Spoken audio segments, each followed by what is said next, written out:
Hey guys, welcome back to Minute Watch, and this is the Orient Wingman model number ER2D001B in black PVD. Today we're going to talk about its movement, features, check out the Lume, and change the strap, because there's a reason that I'm going to change the strap, even though I like it. So I actually got this, again, it's the second one I've received, because the first one the first one that arrived from LongIslandWatch.com was broken. The movement was just rubbish. It would only work for about 10-15 seconds. Once in a while it would work for a bunch of hours, and it would stop. Very erratic, so I contacted Long Island Watch, and the owner made it good. He sent a new one out right away. I sent the other one back, and I didn't have to pay a thing. So kudos to Long Island Watch, really good company. Anyway, this uses Orient's in-house 48743 automatic mechanical movement. Same as the Orient Flight, the Bambino, and a bunch of others. It's kind of their workhorse movement. It employs 21 joules, beats at 21,600 BPH, has a 40-hour power reserve, and is about accurate to -15 to about +25 seconds a day. It's not super majorly accurate, but it could get somewhere in between. You never know. Could get to be about +2. You never know. It is a non-hackable movement. You cannot pull the crown alt and stop the stuck in hand. It's a keep on going. So you push it back in, it's still going. So non-windable movement either. It's just a pretty basic, robust movement. There is no screw-down crown, so this watch is only water resistant to 50 meters. So just splashy. You're only gonna get a splashy and be okay. Maybe a light drizzle. Don't shower with this watch, it'll die. Definitely don't go swimming with this watch. Don't run through a car wash again, Kurt, because that was bad. And the hair, anyway, mineral crystal on the top, regular ass case back on the back. Let me just wipey it. It's even though it's a regular ass case back, it's super the shiny, people. You can see all the shininess. Look how shiny. Ooh, look at that. That is like in 2010. You know what I'm talking about? No. All right. So I lost my train of thought here. What was I talking about?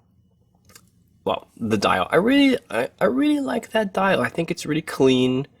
It's very legible. Very nice. I love the fact that the hour hands. Let me just move this on. They kind of, I love those vented sword hands. They have it reminds me of like a propeller for some strange reason. I don't know, but everything is really nice. I love the fact that the date window actually matches the watch. And this black PVD. I was looking for a black PVD watch. It's kind of shiny. I wish it wasn't super shiny, but that's what I got, and I like it. I am worried about wear. Time will tell if it wears away quickly or not, but we'll see. I'm always worried about wear in PVD watches.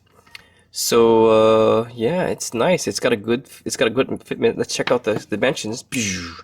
Case, I got 41.7 millimeters, but it's difficult to measure this case, and Orient says 41 millimeters, but I got 41.7. Lug to lug, I got 49.1 millimeters, so it's kind of big, but it still works. Lug width, I got 21.8 millimeters. A lot of watches getting that 21.8 millimeters for some reason, but it's basically a 22 millimeter. And thickness, I got 11.6 millimeters, while the websites all over the world say 11. I got 11.6, so that's what we're dealing with. Let me put it on my toothpick wrist and tell you why. Look, I really like this strap. When I got this watch, I was focused more on the strap than the watch's black PVD coated buckle, and I just really like this strap. And but it's like 7 miles long. Look at that! You can land an aircraft on this bitch. It's like a runway.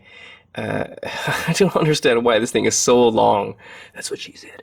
But let me put it on my tiny, pathetic little wrist. 6.5 inch, 6.8 inch wrist. And I have it on the second to the last thingamabobber. And I'm going to put it in there. And you can probably already guess what's going to happen. Got a little bit of a nubby nub right here. Got a little bit of a dingleberry. And that drives me crazy. I don't know if you're like me, but it drives me crazy. And if you put the holder all the way up, it's eventually just gonna be like this. It's gonna pop up. Then you look really cool Like, you look super cool walking around like, yeah, look at my watch. And everybody's like, what a freaking noob. He's got the dingleberry hanging out, and he's got the holder just holding nothing.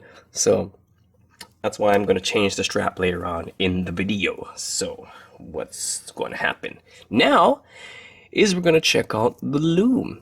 And let me tell you about the Lume.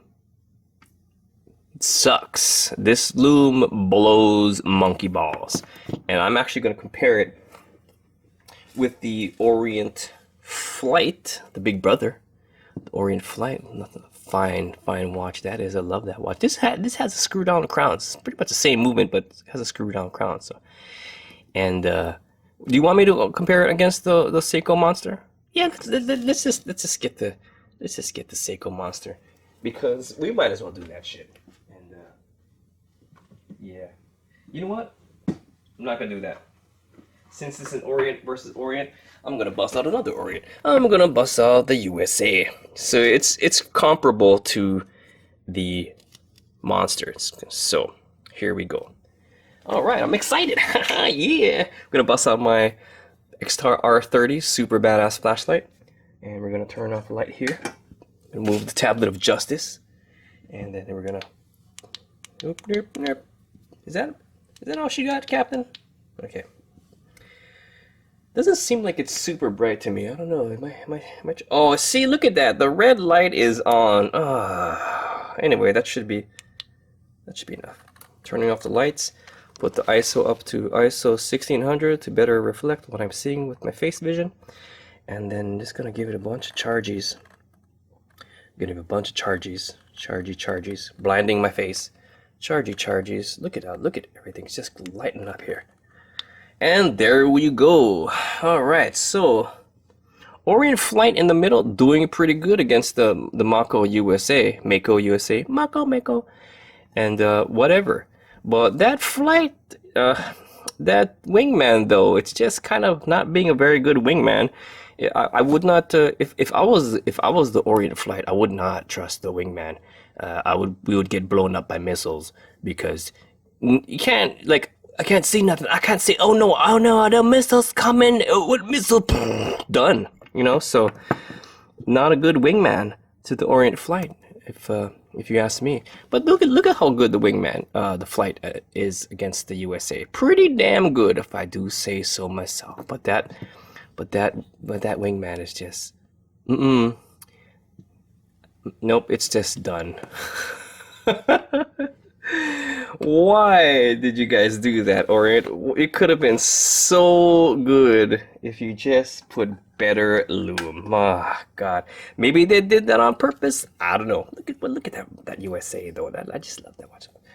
Anyway, so now we're gonna do the strap change. I'm gonna put the same strap that I put on the SKX007. Because that's the only one I really have. I got a whole bunch of straps coming and a whole bunch of new camera equipment. Yeah, taking the videos to a new level. I wasn't even going to do this video with this next sequence. I was going to wait till I got my new equipment, but the show's got to go on. So, by Grabthar's hammer, there it is. I really like it on this beautiful combination. I'm gonna put the PVD thing on here. Actually, I'm waiting for a bunch of straps, like I said, so I'm gonna put the PVD buckle on that later. But it's nice.